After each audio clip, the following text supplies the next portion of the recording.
सत्यनाम एक ओंकार सत्यनाम वाहेगुरु। नामी पुरुष दयाल की दया, नामी पुरुष सदा सहाय। प्रकृति प्रसिद्ध पीठ आश्रम वाराणसी के साप्ताहिक सत्संग में आप सबका स्वागत है। आप सब देश दुनिया में जहाँ कहीं भी स्वस्थ रहें, सुखी रहें। उस नामी पुरुष दयाल की दया आप सब पे हो। आप सबके संस्कारों की पूर्ति में वो मदद करे। सत्य सत्य।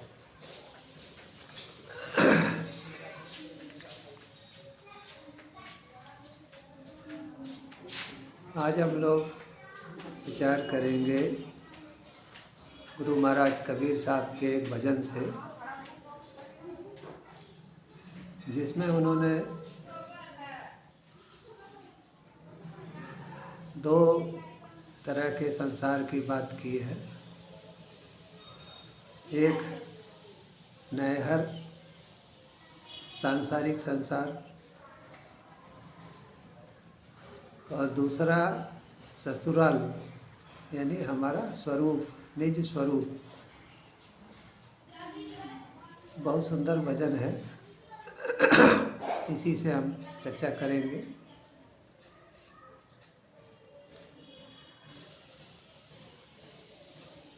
लगल मोरी चुनरी पड़ल मोरी चुनरी, नैहर दाग लगल मोरी चुनरी। लगल मोरी चुनरी पड़ल मोरी चुनरी, नैहर दाग लगल मोरी चुनरी। नैहर नेह का संसार, लगाव का संसार।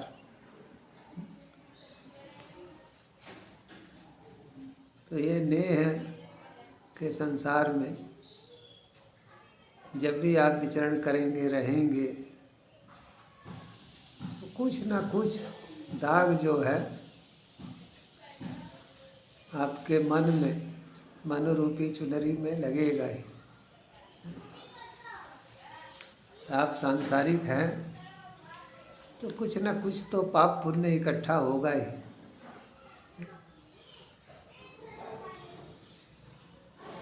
कोई भी व्यक्ति हो, सामान्य जन से लेकर के संत महात्मा तक, जब आप समाज में रहते हैं, घर गृहस्थी में रहते हैं, तो हमेशा पुण्य ही इकट्ठा नहीं होता है। कुछ न कुछ पाप का भी संग्रह होता है। तो नेह का संसार, शरीर के संबंधियों का संसार। अच्छा, सामान्यतः ये सोचा जाता है कि महिलाएं अपने माँ बाप के घर जाती हैं तो नैहर, मायका जो है उसको नैहर कहा जाता है। लेकिन आध्यात्म में नैहर सारा संसार है।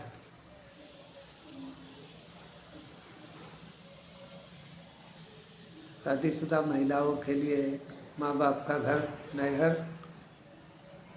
और पति का घर ससुराल। और आध्यात्मिक लोगों के लिए ये सारा संसार ही नैहर है। और आपका निज स्वरूप, आत्मा परमात्मा, वही ससुराल है। संसार को संतों ने नैहर क्यों कहा? क्योंकि आपके नेह को वो हरता है, आपके प्रेम को हरता है, परमात्मा की तरफ जाने ही नहीं देता है। भाई बहन, माता पिता, पति पत्नी, बच्चे, मित्र, संबंधी, संसार की चीज़ें, ये सब आपके प्रेम को अपनी तरफ खींचती हैं, आपके प्रेम को हरती हैं, चुराती हैं।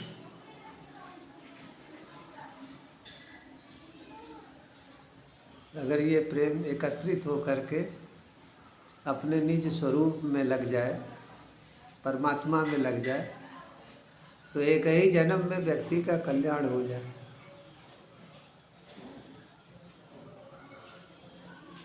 संसार से, सांसारिक चीज़ों से जितना प्रेम होगा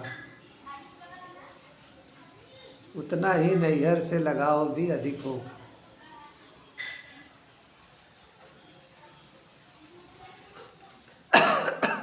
आगे कहते हैं,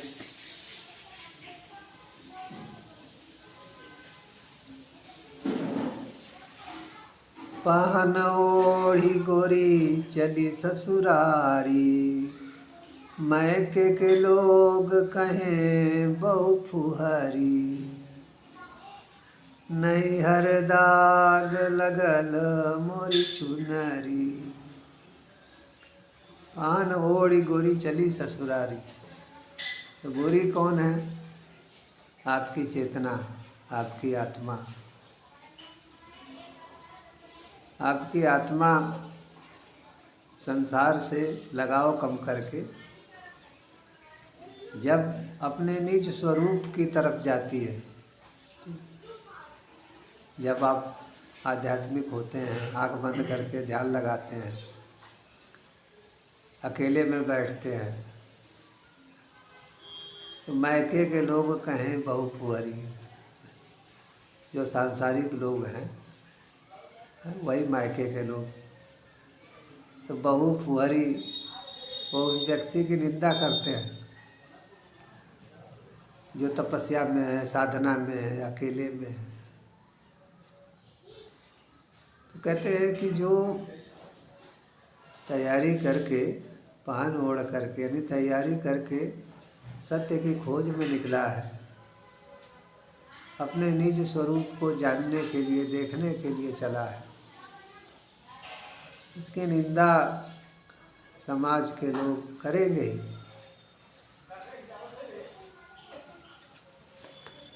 घर और समाज स्वार्थ पे केंद्रित होता है। आप उनके स्वार्थ पूरे करें, वो आपके स्वार्थ पूरे करें, इसी पे आधारित होता है। और जब ऐसा नहीं होता है तो आपको बेकार व्यक्ति समझ के आपकी निंदा करेंगे।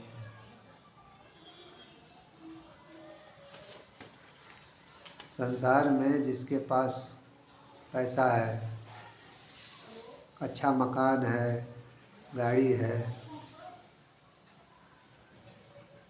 उसको सफल मानते हैं।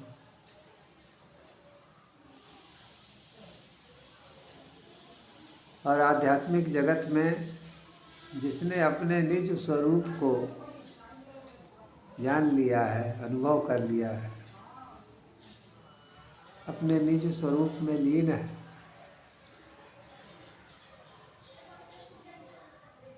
जिसे परमात्मा का आनंद मिल चुका है,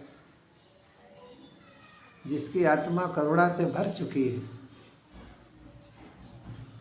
वो सफल है। तो गुरु महाराज कहते हैं कि संसार वाले भले ही निंदा करें,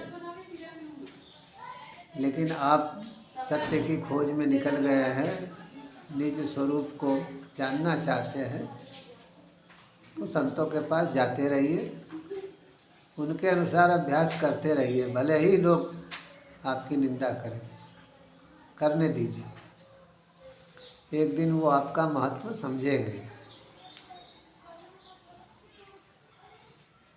आगे कहते हैं, यह चुनरी धोबी घर पठरी, बहुत धुलाई भई नहीं उजरी, नैहर दाग लगल मोरी चुनरी।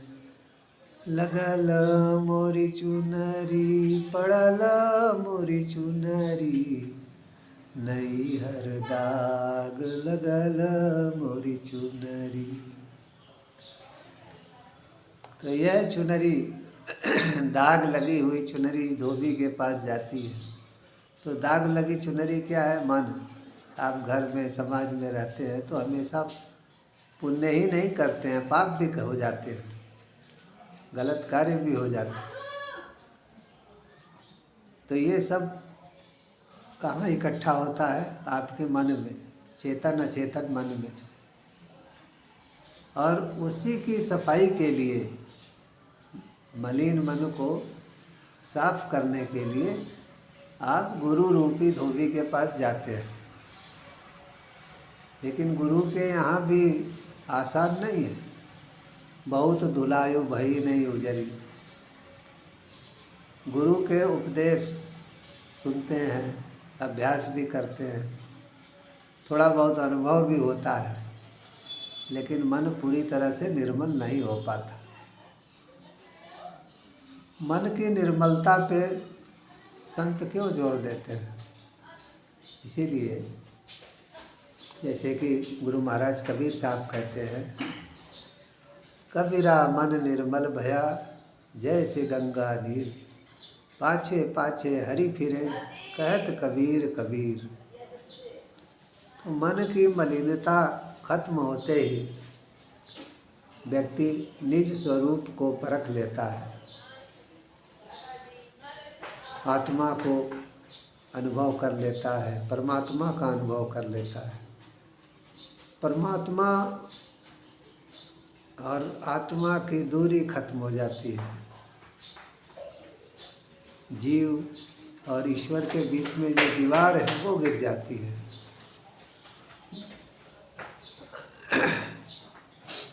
आगे कहते हैं, आध्यात्म का मार्ग क्यों कठिन है?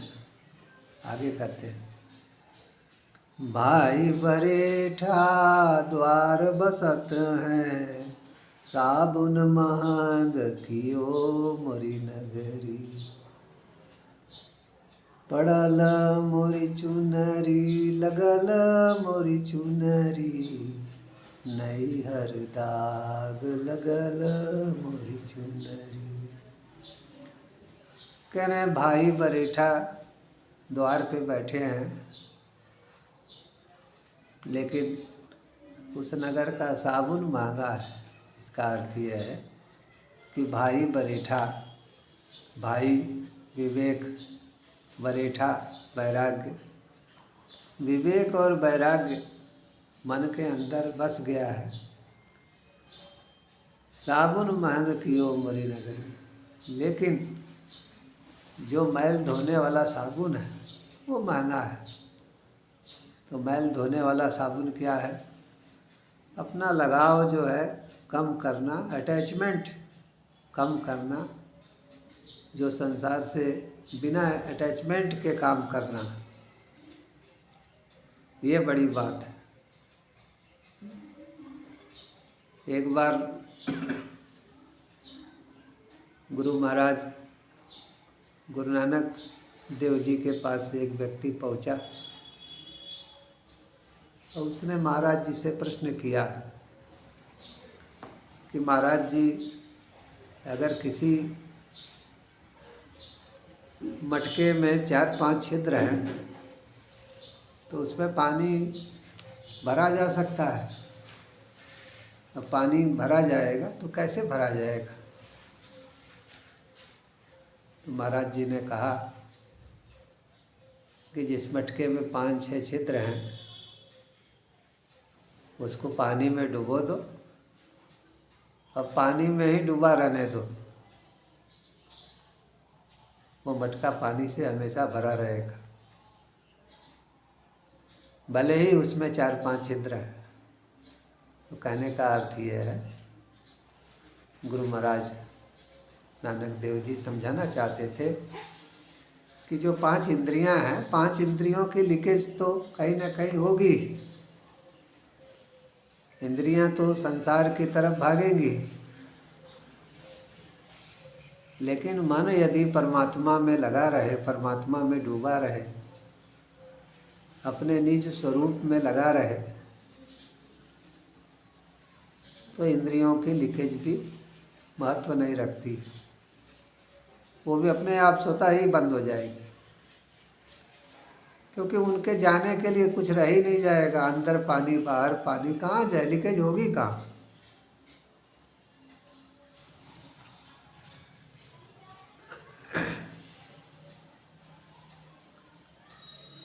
आखिर में कहते हैं, कहत कबीर सुनो भाई साधो, ई जन्म में बिगड़ी त कबहु न सुधरी। कहत कबीर सुनो भाई साधो, ई जन्म में बिगड़ी त कबहु न सुधरी। लगल मोरी चुनरी, पड़ल मोरी चुनरी, नैहर दाग लगल मोरी चुनरी, नैहर दाग लगल मोरी चुनरी। गुरु महाराज कबीर साहब कहते हैं कि मानव जन्म बहुत दुर्लभ है, आसानी से नहीं मिलता है, इसलिए इस जन्म को आपने व्यर्थ कर दिया, खाने सोने में, संसार से लगाव में ही बिता दिया, तो फिर अगला जन्म कहाँ मिलेगा, कैसा मिलेगा, किस योनि में मिलेगा, कोई इसका ठौर ठिकाना नहीं। तो कहते हैं कि इस जन्म को बिगाड़ो मत, पता नहीं फिर कब सुधरने का मौका मिले। मानव का जन्म हमारे लिए एक स्वर्णिम अवसर है, अपनी बुरी आदतों को सुधारने का, अपने मलिन मन को सुधारने का, अपने निज स्वरूप को परखने का, और उसके जरिए परमात्मा के राज्य में प्रवेश करने का। मन की निर्मलता ही निज स्वरूप दिखाती है, और मन की निर्मलता ही परमात्मा के नज़दीक ले जाती है। आज इतना ही। नामी पुरुष दयाल की दया, नामी पुरुष सदा सहाय। देश दुनिया में आप जहाँ भी हो स्वस्थ रहें, सुखी रहें, उस नामी पुरुष दयाल की दया आप पे हो, आपके संस्कारों की पूर्ति में मदद करे। सत्य सत्य।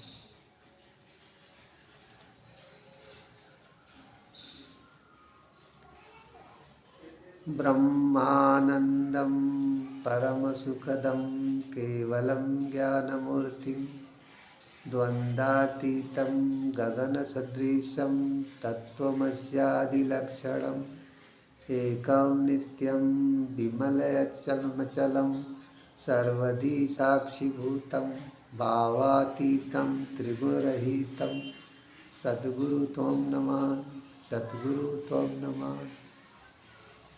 मानुष भजले गुरु चरणम, मानुष भजले गुरु चरणम, मानुष भजले गुरु चरणम।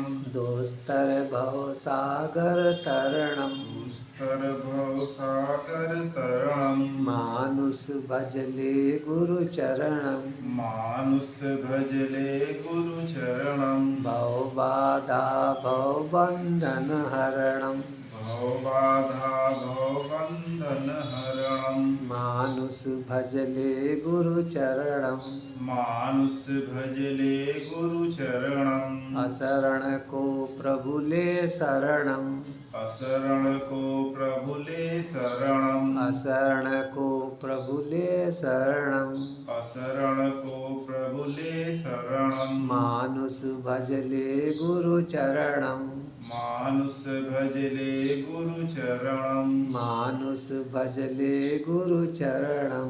मानुष भजले गुरु चरणम। सत्य। आप लोग देश दुनिया में जहाँ भी हो स्वस्थ रहें, सुखी रहें, परमात्मा आपके संस्कारों की पूर्ति में मदद करें, आपको निज स्वरूप का अनुभव हो, परमात्मा स्वरूप का अनुभव हो। आशीर्वाद।